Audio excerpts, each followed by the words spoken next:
pravarasya shama tapa swadhyaya adhyayana tyaga santosha titiksha prashraya vidya nasuya atma jnananda yuktasyatma sadrishya shruta shilachara रूपौदार्य गुणनव सौदार्य अंगजा बभुवुर मिथुनं च यवियस्यां भर्यायां यस्तु तत्र पुमांस्तं परम भगवतं राजर्षि प्रवरं भरतम् उत्सृष्ट मृग शरीरं चरम शरीरेण विप्रतं गतम् आहु. Translation. Srila Sukadeva Goswami continued, My dear king, after giving up the body of a deer, Bharat Maharaj took birth in a very pure Brahmana family. There was a Brahmana who belonged to the dynasty of Angira. He was fully qualified with Brahmanical qualifications. He could not control his mind and senses, and he had studied the Vedic literatures and other subsidiary literatures. He could control his mind and senses, and he had studied the Vedic literatures and other subsidiary literatures. He was expert in giving charity, and he was always satisfied, tolerant, very gentle, learned, and non-envious.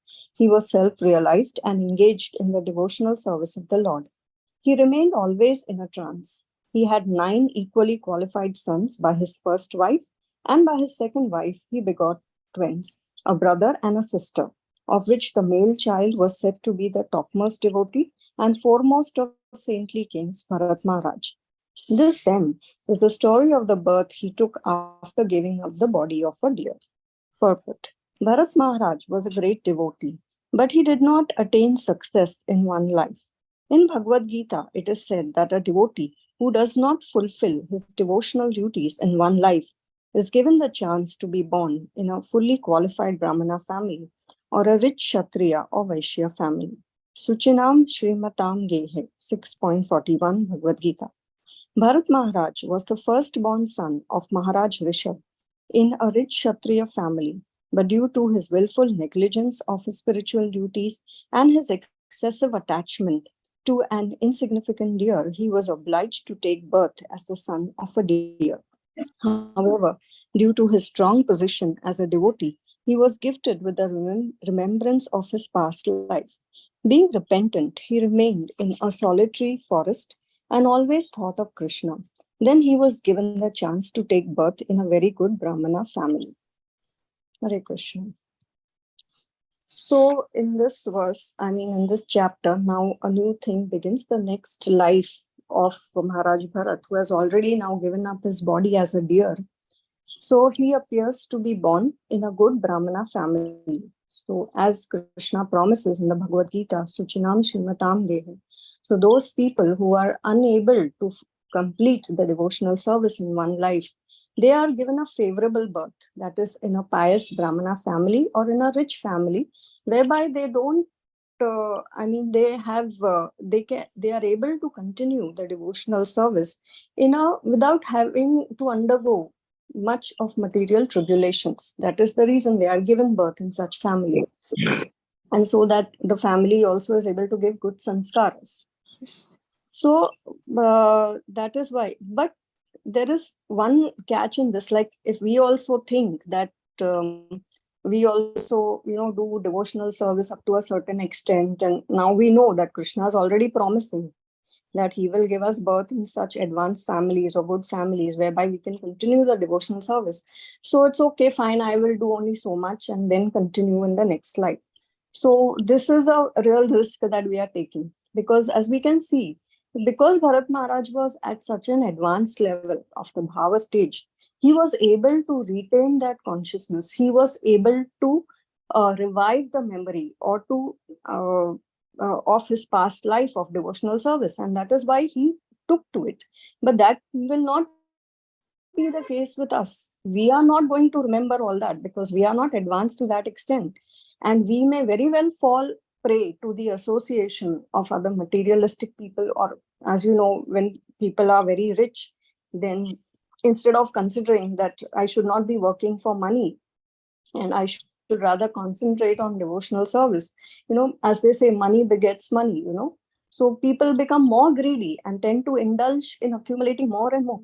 And we might fall in the association of such people and we can fall down.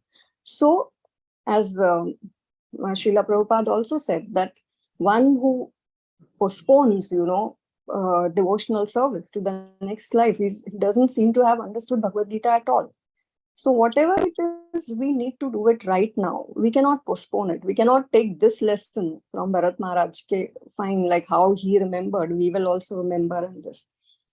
So we need to take our devotional life very seriously. Like here, I am speaking more for myself rather than anybody else, trying to remind myself that it's so important to take up devotional service so seriously in the midst of so many attractions, and especially when you are working in the material world, where there are so many attractions and there are so many ways that you can fall down. It is so important to keep our consciousness intact in this. So this is what we need to understand, according to me. Yes. Anybody else wants to contribute? Thank you, Mataji. Thank you. Anybody want to contribute?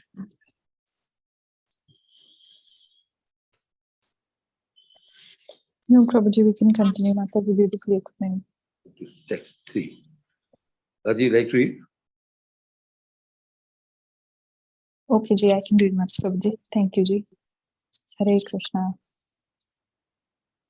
Tatrapi swajan sangacha bhrisham udvijmano bhagvata karam bandh vidvansana shravan smaran gun vivaran charanar vindhyugalam mansa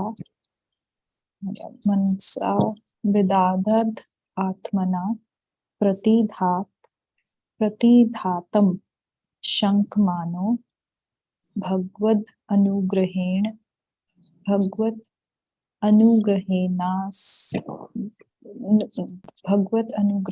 sumrit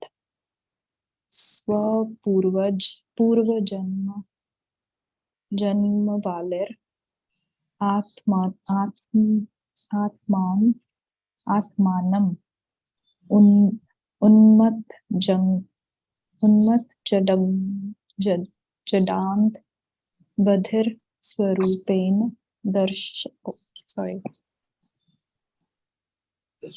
just a second. Darshayamas lokasya. Translation. Due to his beings especially gifted with the Lord's mercy, Bharat Maharaj could remember the incidents of his past life. Although he received the body of a Brahmana, he was still very much afraid of his relatives and friends who were not devotees. He was always very cautious of such association because he feared he would fall down again. Consequently, he manifested himself before the public eye as a madman, dull, blind, and deaf, so others would not try to talk to him. In this way, he saved himself from bad association.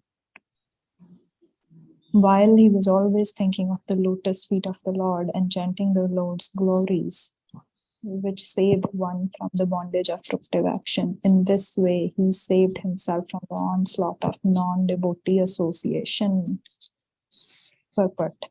Every living entity is bound by different activities due to association with the mode of nature. As stated in Bhagavad Gita,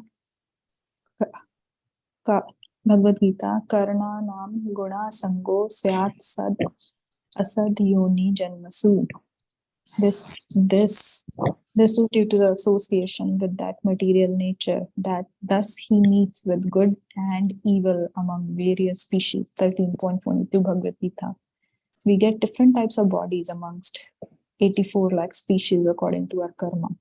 Karmanya deva netrena. We work under the influence of material nature contaminated by the three modes, and thus we get a certain type of body according to our superior order. This is called karma bandh, to get out of this Karambandh, we must engage himself in devotional service. Then one will not be affected by the modes of material nature. Mamcha yo vyabcharini bhakti yogena sevate sagunan samatityetan brahma bhuyaya kalpate. One who engages in devotional service, who does not fall down in any circumstance at once, transcend the modes of material nature and then comes to a level of Brahman. Bhagavad Gita 14.26. To remain immune from material qualities, one must engage himself in devotional service. Shravnam, Kirtanam, Vishnu Smarnam. This is the perfection of life. When Bharat Maharaj took birth as a Brahman, he was not very interested in the duties of Brahmana. But within, he remained a pure Vaishnava, always thinking of the lotus feet of the Lord. As advised in Bhagavad Gita, Manmana Bhav Mat Bhakto Madhya Jimam Namaskuru. This is the only process by which one can be saved from the danger of repeated birth and death. So, in this verse, continuing to what Mataji has explained, Mataji was saying she's trying to remind herself that we need to take it very seriously, which is such an important point. That here we see Bharat Maharaj in the next birth, with Krishna's mercy, could remember his past life. He was given a body of a Brahman, and we can see the father of Bharat Maharaj, such a pious soul. He was self-realized, no enviousness, no nothing. The word is used, he was self-realized and was a great devotee. Despite of being son of such a great soul, great devotee, he was still afraid of people who are non-devotees around him. So there is a saying in Hindi, "Doodh ka jala chaach ko bhi fook fook ke pita hai." Right? So he already had an experience where he was burnt once, in the sense he left everything in the life of as a Bharat Maharaj, his family, every single thing. Yet he got caught with the affection for a baby deer. Now he knows what does that mean, being surrounded by material people, whether it's animal or a human being. So with that being said, he was very cautious of his association. That's why I think Prabhupada, that is the reason why Prabhupada keeps saying again and again, we should be very scared of Maya, because we don't know what's next for us. And we ourselves, I'm just talking about myself, we are living in the lap of Maya already. We work, we go out and meet non-material, non-devotees. In families too, some of us might not have devotee families. So it's very hard. We are already living in the lap of Maya. For us, we are fallen already. So we need to learn how to maintain bhakti. Consequently, he manifested himself as a madman who couldn't hear, who couldn't see, and who was dull. That's basically just to teach us, when we are living in the material world. One time, Bir Krishna Goswami Maharaj said, when you're living in the material world and you want to protect your bhakti, you want to be like a lotus leaf who's inside water, yet not wet. So being dull, blind and deaf. Yes, you gotta do your duties, but keep a blind eye to things that can change your mind or that can harm your mind away from bhakti. Being deaf, not listening to unnecessary things and listening to Shravanam Kirtanam only. And if you are somehow have to hear, you are deaf to it. No reaction at all. Within here they are saying he was thinking of lotus feet always in his heart and chanting his glories, which saved him from material bondage. And this is exactly how we read in Krishna book, where Krishna went to Mathura. Mathura ladies never saw Krishna before, but they heard about Krishna's glories and activities from Vrindavan gopis. So just by hearing for a long time enough, they were so attracted to Krishna. When they saw Krishna, they went into ecstasy right away. So we can see how Shravanam and Kirtanam helps one, literally, especially the Mathura ladies who saw Krishna at that time. We can see what is an impact of hearing, chanting, and remembering the Lord for a long time. So here in the purport, Prabhupada ji again is explaining, there are different activities based on the different moods and different associations we have. And we should be very, very scared sitting in the lap of Maya. Sometimes there are good, well, there are evil most of the time. Sometimes there are good too, but we need not to be attached to either or. We should be like deaf and blind. That's a great example where, if you want to leverage your mind, just do the bare minimum. Do the needful, as Prabhupada ji keeps saying again and again. I'm just saying it for my own self too, because it's easy said than done. But we need to keep reminding ourselves that this is how it needs to be. Do your duty, because otherwise the affection, unnecessary affection, as we have seen in the example of Bharat Maharaj, would pull us down. For Bharat Maharaj, he was a great devotee, so he was escaped with mercy of Krishna. For us, at least for us, I don't see any chance. We will not be escaped the way we are. Once who engages in full devotion, Krishna says, under any circumstance, he'll be able to transcend the modes of material nature. And this Krishna keeps on promising again and again. You need to give one life. Prabhupada ji used to say, give this one life to Krishna. In the sense, while in the material world, be deaf and dumb, the way Bharat Maharaj ji is giving an example. Do the needful, but that's about it. Do not engage your senses unnecessarily into this world. Be like a turtle who is actually controlling all his senses and literally using his mind for Shnamnam, Kirtanam and Vishnu Smaranam. And that would take us where we need to go. Thank you, Ji. Anyone would like to continue or comment? Please go ahead. Thank you, Mataji. Any comments, please? See, in this, there is one thing that when Maharaj Bharat took birth as a Brahmana, he was not very interested in the duties of a Brahmana. I think this is a very important point which Srila Prabhupada is making here, that Brahmana is still identifying with his Varna, or the Brahmanas that we see. So he's still identifying with a false ego that he is a Brahmana, and accordingly he's doing his duty. But Bharat Maharaj in this birth, Jada Bharat, was way beyond that. Vaishnava is way beyond the Brahman. He has already realized his true ego, that I am the servitor of the Supreme Personality of Godhead. And that is why he knew exactly what to do, and not engaging himself in these trivial activities, which finally it's for those who are at a lower level of their devotional service, of their bhakti. But for him, he had already realized all this, so all this was not at all necessary. He just kept to himself and did internal bhajan. That was, I think, a point Srila Prabhupada is trying to make here. Quite very much. Very good color, Mataji. He's Vaishnava and not a Brahmin at all. Higher space of these things. There is a realization. Yes. Anybody else? Should we go for the fourth text? Ji Prabhuji, you can read. Maybe? Ji, go ahead, Ji.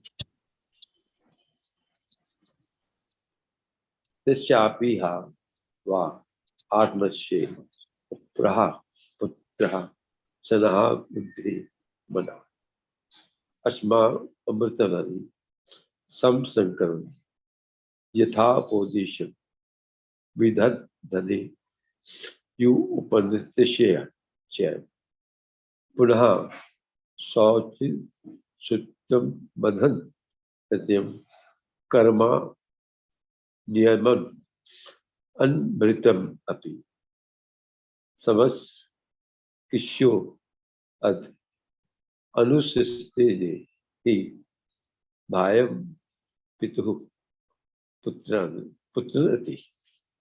Translation will purport by Srila Prabhupada. Translation.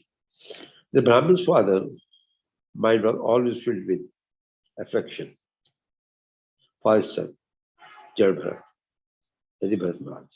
Therefore, he was always attached to Jada Bharat because Jada Bharat was unfit to enter the Grastha ashram. He simply executed the purificatory process up to the end of the Brahmacharya ashram. Although Jada Bharat was unwilling to accept his father's instructions, The Brahmin, nonetheless, instructed him to how to keep clean and how to wash, thinking that son should be taught by the father.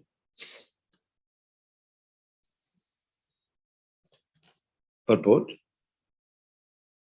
Yes, sir.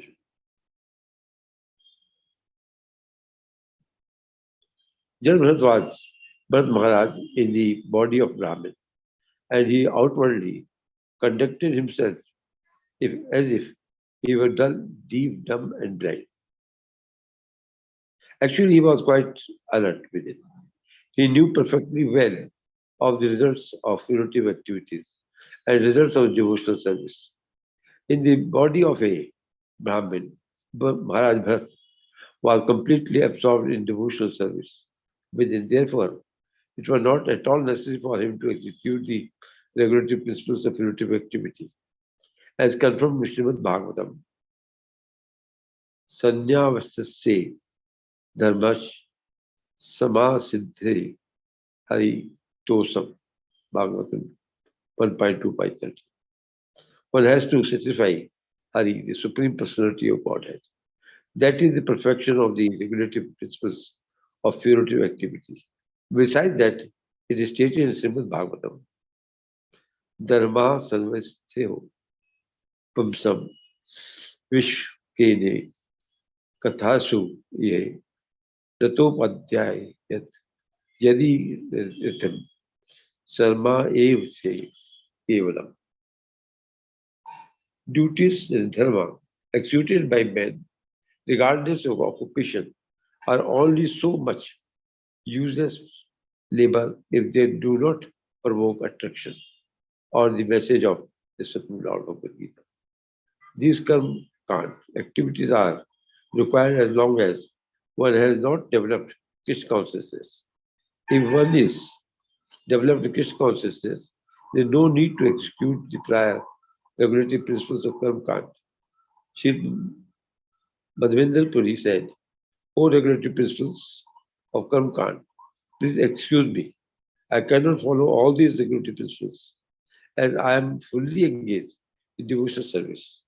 He expressed the desire to sit somewhere beneath a tree and continue chanting the Hare Krishna Mahamantra.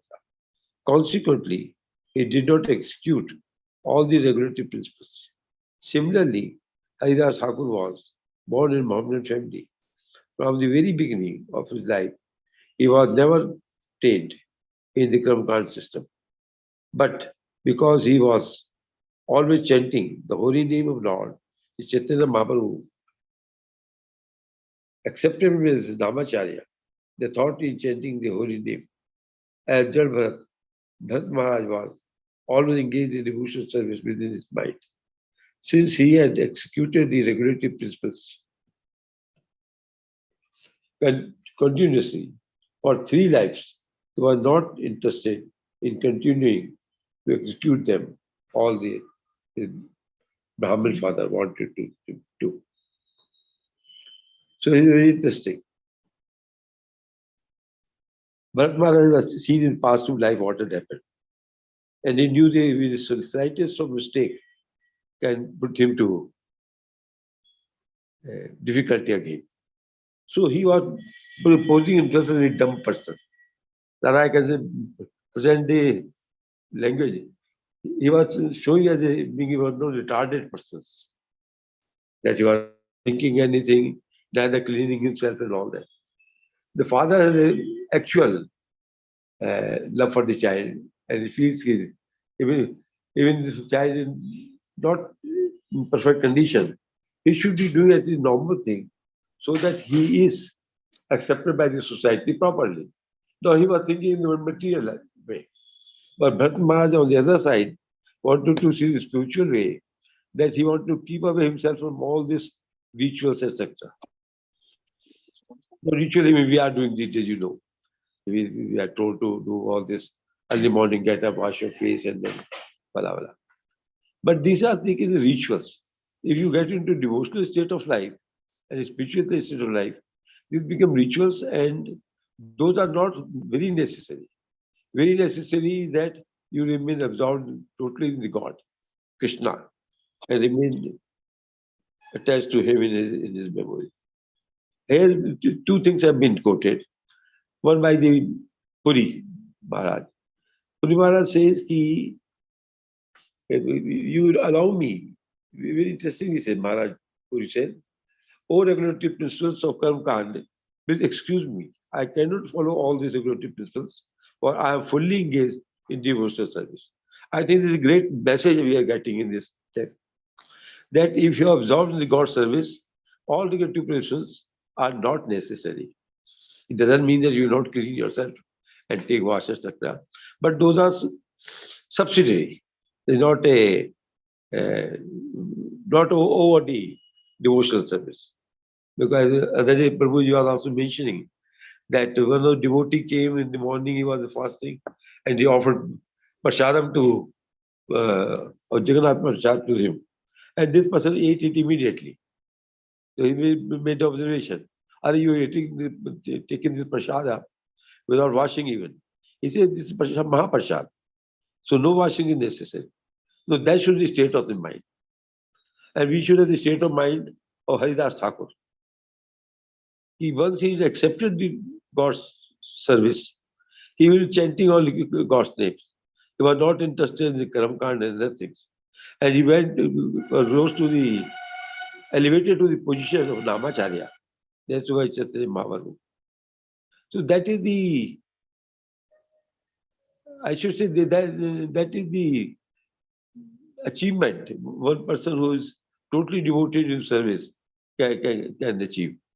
And Karamkand, etc. is for the novices or those who are only showing off or are not very advanced in the devotional service. So this is what the message I got it here, that all Karamkand, etc. can be ignored, not necessary. What we should deep into the services with God. Hare Krishna. Any suggestion to this, please add. Nicely explained, Prabhuji. Just one caution that comes to my mind is that I'd like to share. Prabhupada or here has the examples that are given here are actually pure devotees. For them to say they are Karamkand activities, they are good to leave because they are fully engaged. The caution is fully engaged in devotional service. For us, Prabhupada has given us a better route because Prabhupada knows we are not fully engaged in devotional service. So he gave a beautiful route saying, you do what you need to do, but you offer the results to me, to Krishna. So do what you need to do in the sense, you continue with your Varnashrama Dharam duties. Somebody is a Brahman, somebody is a Kshatriya, whatever it is, you continue with that. Caveat is you offer the results of your duties to me. Doing that, eventually we will come to the stage where we will engage ourselves fully in the devotional service. At that stage, yes, then it won't matter what regulative principles are there or not. Until then, we are following exactly to what Prabhupada said, do what is required. Same thing Krishna said to Arjun. Krishna never said, you leave what you are doing. Krishna said, you gotta fight. He was Kshatriya, so Krishna said, you follow your Kshatriya dharma, but offer the results to me. So same thing. Arjuna fought for Krishna, not for himself. So eventually, he's at the stage he is already, though. But for us, we need to follow what Prabhupada is saying, offer all the results, and eventually we'll get to the stage of fully engaged in devotional service. That's the point I would like to make, Prabhuji. Thank you, Ji. Okay, sure. Good point. Anything more? That's it, Prabhuji. Hare Krishna. Actually, everybody does not have pure devotional faith. That is the problem. That is why this Varnashram becomes important in that people have come here in this material world to enjoy, with the mentality to enjoy. So all of a sudden, it's not possible for everybody to just give it up, and take to devotion full-fledgedly. So that is why this Varnashram dharma is like, okay, the Lord is saying you want to enjoy, you enjoy, but you enjoy in a controlled manner, in a pious manner. Enjoy in a way so that you don't keep on getting entangled more and more, so that you don't slip into the lower species of life, So that is why this Varnashram system has been formed. So for those with pure devotional faith, Varnashram is not important because Varnashram helps us to cultivate devotion, those who don't have or those who are more devotionally inclined. But it's not a necessity for those who have this pure devotional faith. So obviously, most of the people here belong to the category where they have this enjoyment mentality. That's why we are here, and we are here in Kali Yuga, because we know that the consciousness is the best in Satyug. And most of the people from there, okay, they practice the meditation and whatever was the Yuga Dharma for that age, and they go back to Godhead. Then those people who have not been able to make it, they come to the next Yuga, that is the Treta Yuga. Many of them go from there also. Then those who are not able to make it, they're not able to purify the consciousness fully, they come down to Dwapar Yuga.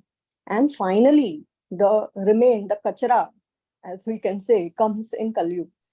So it's not surprising that, people of Kali Yuga have this sort of mentality. We are the remaining kachara, So it's very, very difficult.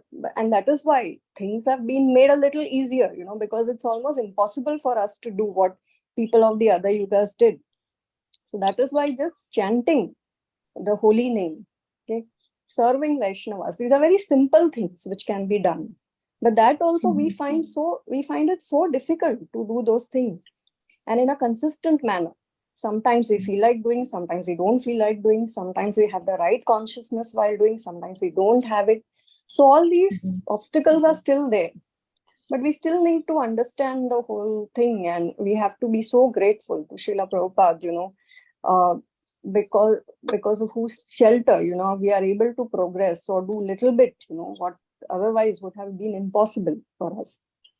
So, but nevertheless, now Kali Yuga is only going to progress. Things are only going to become worse, and that should really, fire us up and tell us that we have to get out of this material world, because if you have to come back in Ghor Kali Yuga, God knows what will be the thing there, whether our throat will be cut, the moment somebody knows you are a devotee. What will you do for health here? So, Will be a third class kachra. So the kachra will be luxury that time.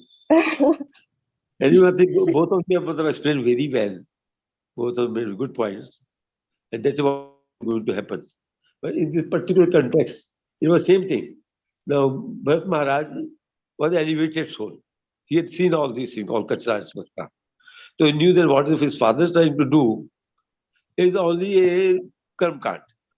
He was above these things. So he thought he would above these things, serve the God, state, and be a devotee, a pure devotee. So that was in this text, that's what he showed. And that was supported by Namacharya and Puri Maharaj. So, all the what you both said are the practical thing which is happening today.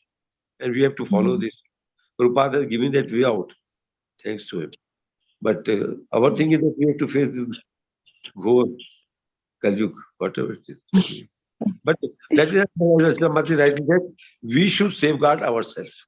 A time has now come. Let your wife do anything, your father do anything, mother do anything, and try to persuade them to follow us. If not, then confine yourself. तो मुश्किल हो जाएगा, अपना अकेला मुश्किल हो जाएगा करना, तो कभी जड़ भगत बनना अच्छा रहेगा. Okay, so thank you, Prabhu. Like to do one more. We can stop here. It's already 9:50. Sure. Thank you, Mataji. Thank you, Ji. everyone. Srila Prabhupada ki jai. Prabhupada ki jai. Hare Krishna. Thank you, Ji. Hare Krishna. Hare Krishna. Dandavat Pranam, Ji.